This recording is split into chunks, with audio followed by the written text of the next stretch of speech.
So this is what normal feels like. My name is Werner Puchert, and this is Finding Frequency. So when I say normal, I mean I'm back behind my little IKEA desk, peering out the window, and I must describe that Warsaw is grumpy today. There's a little bit of rain clouds around. There was sunshine this morning, and then it all started with a little bit of rain. Actually welcoming, because it cools things down a little bit, because the last couple of days have been quite hot and sunny. So yes, I'm back behind my desk, also back behind a decent microphone.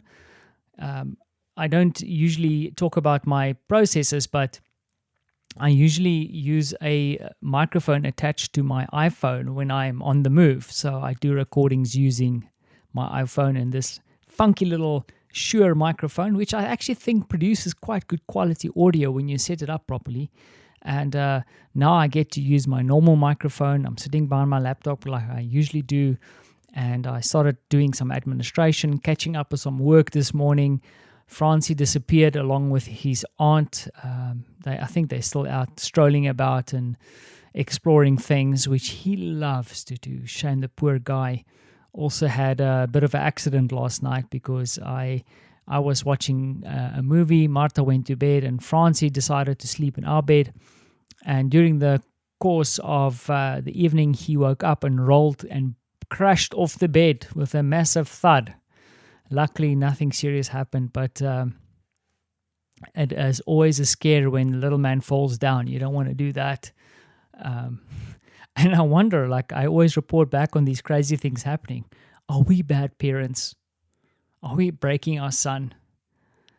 Sometimes I feel like he's breaking us. He's got way too much energy, and we are trying to figure out ways to burn that energy so that when he comes home at night, that it means that he's going to just be sleeping like a, shall I say, little 3-year-old. Also, something cool happened today, and I'm going to sound like a real guy because I found online, and I think I might have mentioned it, I found a secondhand longboard because I've been borrowing a board. And today my secondhand board arrived. I'm super stoked, super happy. Now I'm an owner of a longboard. Does that make me a longboarder? A skateboarder? An old fart? Perhaps. And so I am hoping to get some exercise in, and I must say I can feel it. Every time I go out for a bit of a spin, afterwards I can feel the energy. And, I say energy because I'm super tired, but I can feel like I've worked a little bit, so I'm excited about that. I'm hoping to gain a little bit more momentum, literally and figuratively, with this. That being said, I wonder how you're coping with my Afrikaans accent, because I've listened back to a few episodes the last couple of weeks as I'm editing, and I can hear I still retain some of my Afrikaner pronunciations, and sometimes I make mistakes with sentences, and I don't realize it when I record. I only hear it afterwards, and I decide to leave those because it's the way I am. It's my language creeping in, and I'm actually kind of happy that it's still happening. I thought I'm slowly but surely getting rid of the accent, but it's still there. And the other day someone said to me, a good American friend of mine who lives here in Warsaw, Katie, she mentioned that if she listens to Francie when he's speaking English, she can hear that Afrikaner twang coming through even in his pronunciations. Now, I don't know if I'm doing him a disservice or I kind of think it's cool.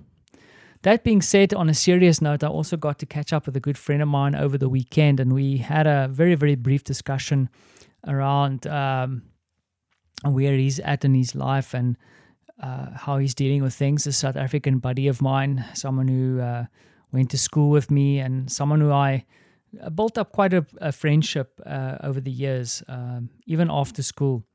And something that struck me, and perhaps I should tell the second part of the story, I then also connected with someone during the course of the weekend as well on Instagram, a good friend of mine who I used to know through my paintball activities.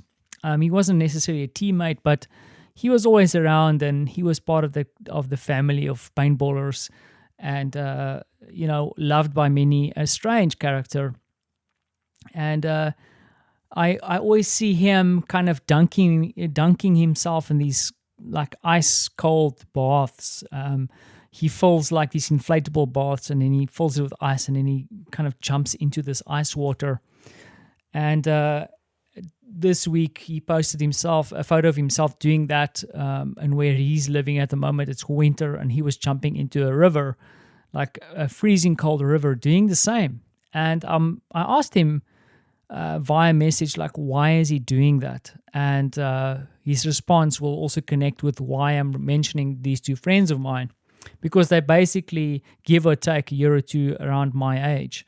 And he mentioned that it's really good for resilience training or something he mentioned, but he said also he's doing it because it helps him deal with depression, something that a lot of people our age deal with. And funny enough, the same friend that I had the phone call with, this former schoolmate of mine, he's also going to see someone around his struggles and issues around depression. And it seems like a lot of my friends are, like two of my friends are dealing with it. Depression has been around in my circle of friends for a while. I've had some friends who struggled with that in early age, and it's strange that it crops up.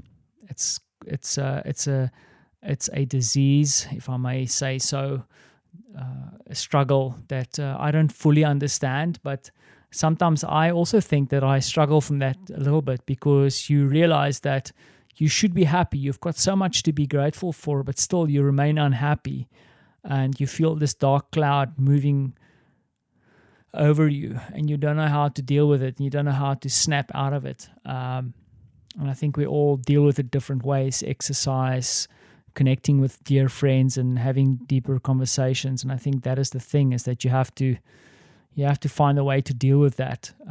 Also, at our age, you probably start, my age, I mean, I'm heading towards 48 now, and you're starting to think more and more about mortality of family and friends, and those kind of things. And a pandemic isn't helping either. So I'm wondering how we are doing globally with this dealing with the ideas of depression. Now, I didn't intend to talk about this. I was sitting just reflecting on the two conversations I had this weekend, and it came to mind, and I thought about it for a little bit, even over the weekend, that it's strange that two of my friends were dealing with this. But yeah, like I said, from time to time, I also feel that dark cloud, and yeah, it's something we need to keep in check, I guess. And the only way we can deal with it is by talking to friends and family, and perhaps when it's time, with a professional. So yeah, that being said, all good on this side.